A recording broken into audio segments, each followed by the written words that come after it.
Живееме во исклучително тешко време, кога јазот на социоекономските разлики во нашево општество станува неподносливо длабок. Од тука, зголемување на плата за фрапантни 78% на оние кои и без тоа се далеко од екзистенцијалните маргини, во најмала рака е неморално, срамно и нехумано.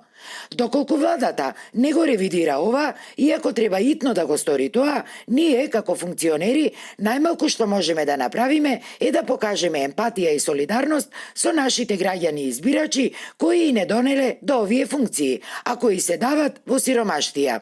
Ова е ставот на неколкумина градоначалници од ВМРО ДПМНЕ, кои со лична одлука одлучиле разликата од зголемената плата да ја донираат во хуманитарни цели. Финансиска поддршка во овие времења потребна им е на многу семејства кои живеат на прагот на сиромаштијата, на ранливи категории, на уставобранителите, ако сакате на семејствата на уставобранителите, ги изгубивме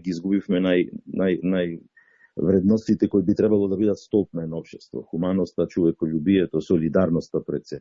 И мислам дека во такви тешки времења, дека ваквото зголемување, повторувам доколку е таа цифра и бројка точна, мислам дека се нецелисходни прават немир меѓу граѓаните.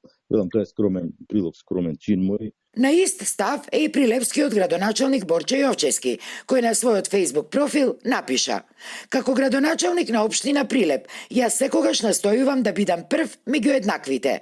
Затоа истакнувам дека доколку се реализира одлуката за зголемување на платата за носители на јавни функции, зголемениот износ на мојата плата јас ќе го донирам за семејствата со ниски примања и ранливите категории на граѓани."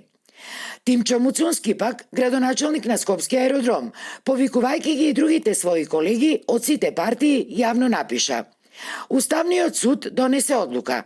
Јас морам да ја почитувам таа одлука, бидејќи е донесена од страна на највисокиот орган кој ја штити уставноста на Македонија. Но можам разликата да ја донирам и тоа со задоволство ќе го направам. Сметам дека меѓусебната поддршка и помош се важни.